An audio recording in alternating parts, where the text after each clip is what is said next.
What is up, everyone? Welcome back. So in today's video, I'll be covering some more item and mercenary synergies that are both very interesting and also really powerful, which I think you should at least consider adding to your build, regardless if you're playing this build or any other for that matter. So it's going to be about two completely different mercenary picks and the items that you should be equipping on them and why. And also at the end, I'll be adding an item that you might already be aware of, but since I haven't covered it yet, I think it's very important that you are at least aware of its existence and might want to be adding it to your build. All right, let's get right into it.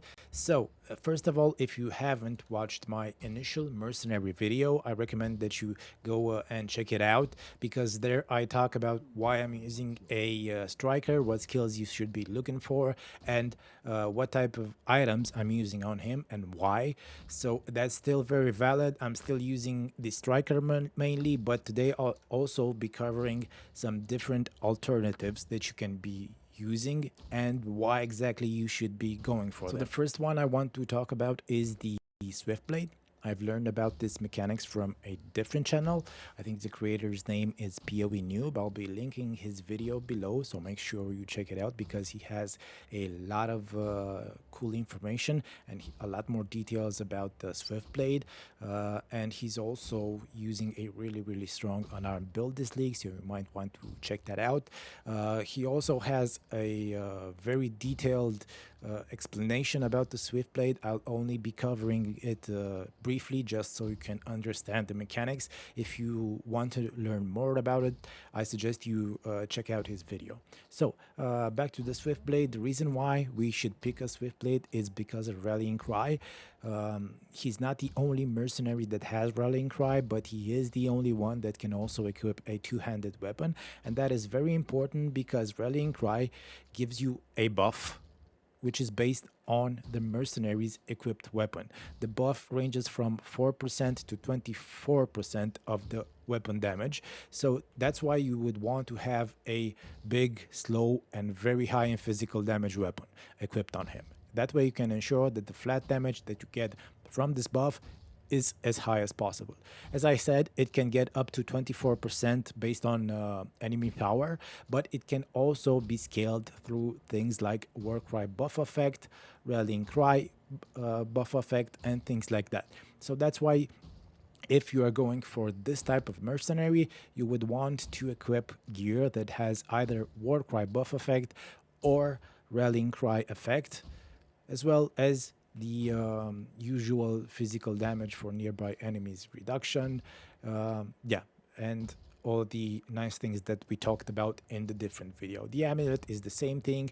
This should have 4 anointments that are about war cries. I missed one. I should be changing that, but yeah, I think you get the picture. Now the question is this better than the striker? Well, for my gear selection, it's about the same. For you, it might be better. I think this is really strong for early stages of the build when you don't have that much dexterity, because dexterity actually adds flat damage for us, and the flat damage that you would get from this type of mercenary would be around 200 to 300 dexterities worth, depending on what type of weapon he had. So like I said, depending on your gear, it might be a good idea to try out this Merc. Now for my gear setup, this is not actually not upgrade, and it's more or less the same thing as the striker. The only difference is that this one has pride and the striker has determination. So for me, the striker is slightly better in terms of defense. But like I said, the Swiftblade is still a solid option. It's probably going to be a DPS increase if your gear isn't that good. Yeah. All right, so the second setup that I want to talk about is most likely a mechanic that you're already aware of. I've seen most of the players this league use this type of a mercenary, and I've seen people ask about it in the comments, so it's definitely something I wanted to test out and cover at some point. And it's obviously the one that uses Doryani's Prototype and reduces your mercenaries lightning resistance as much as possible. If you're not aware about how this mechanics works, it's pretty simple. You want to equip jewelry that reduces your lightning resistance, preferably down to 200%, because that is the cap. This one has 240 because it's also taken into account that I'm using purity of elements.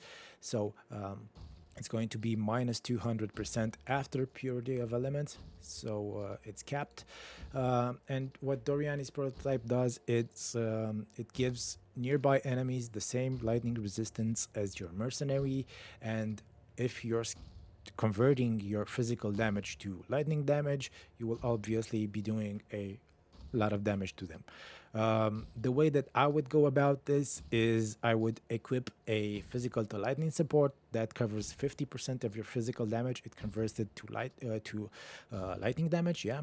And the other 50%, you can either path up to this node, Arcane Blow, and then use the lightning mastery that converts 40% of your physical to lightning damage, but that would mean that you have to use around 8 to 9 extra points, and this build is pretty much already starved in points, so that's not really an option I would go for. An alternative and a better option for me would be to equip a Watcher's Eye that gives physical to lightning conversions when using Wrath, and that's the reason why I'm using a Zealot with Wrath, so that I can convert the rest of my remaining damage. This can roll up to 40%, so that could mean that you can convert 90% of your physical damage into lightning damage and benefit from all this minus resistance for nearby enemies. Now, your question is probably how good is this? And it's definitely good. It's definitely an option you should be testing out yourself or considering. But in terms of my setup, I found it to be slightly less than performing slightly worse than the other two. I've managed to make some tests both for pinnacle bosses and also in simulacrums, and the damage is slightly lower for me when I use the setup. I obviously didn't use brutality because that breaks the whole lightning thing, but with my particular setup the damage was slightly lower, and also this mercenary was a lot squishier than the other two, and he will often die and things like that. Personally, I won't be going for this type of a setup, but like I said, it's really strong. It's somewhat cheap to put together. The jewelry might be a bit expensive depending on how strong you want it to be, but overall it can be really cheap, and it might be, like I said, a good option for you. Alright, so the last thing that I want to cover is a jewel name bound by destiny. You are most likely already aware of its existence, but just in case you're not, I thought I should cover it. What this jewel does is it gives you different bonuses if you have a certain number of influence items equipped. In this case, we're talking about the line that gives you percent dexterity if you have 2 redeemers items equipped. It can give you up to 50% increased dexterity, which is quite a lot, especially considering the cost, if you have 2 redeemer items equipped. Now, the easiest way to get a redeemer item would be to buy some rings that have redeemer influence, but you can also find items like Devotos, Death Rush, or even Rollickish Impatient that have redeemer influence, and by equipping those you check the requirements, and thus you will get 50% increased dexterity. Like I said, it's a pretty strong item, especially considering the required investment, so something you might consider to add to your build. Alright, so that's going to be about it for the things that I wanted to cover in today's video. Now for the future, I am actually working on 2 separate things. One of them is a video completely about Simulacrum. It may even be a series because there are quite some stuff that I want to cover in it, so depending on how it goes, I will let you know, but I have already started working on it. And the other is actually a complete new build guide. It's a build that I first played in Freesia. It's absolutely unique. I was the only one that was playing it, and it was absolutely phenomenal. I had the best time on it, and I actually tried to recreate it in normal ascendancies, but even though it kind of worked, it was lacking a lot of things. It had a lot of flaws, and now with the rework of the Berserker, I actually think it might even be stronger than the version I was using in Freesia. So make sure you stay tuned for that if it sounds interesting. I won't spoil it for you, but I will drop some hints, and maybe you can guess it. So leave a comment if you think you know what it's about. So the build's name is going to be the Nuclear Berserker, and it will be using some of the items that I have on this character and even a big part of the skill tree. So yeah, if you think you know what I'm talking about, leave a comment and I'll let you know if you got it right or not. Yeah, that's pretty much it. Don't forget to like and leave a comment if you find anything in this video useful. And as always, make sure you have fun. Bye.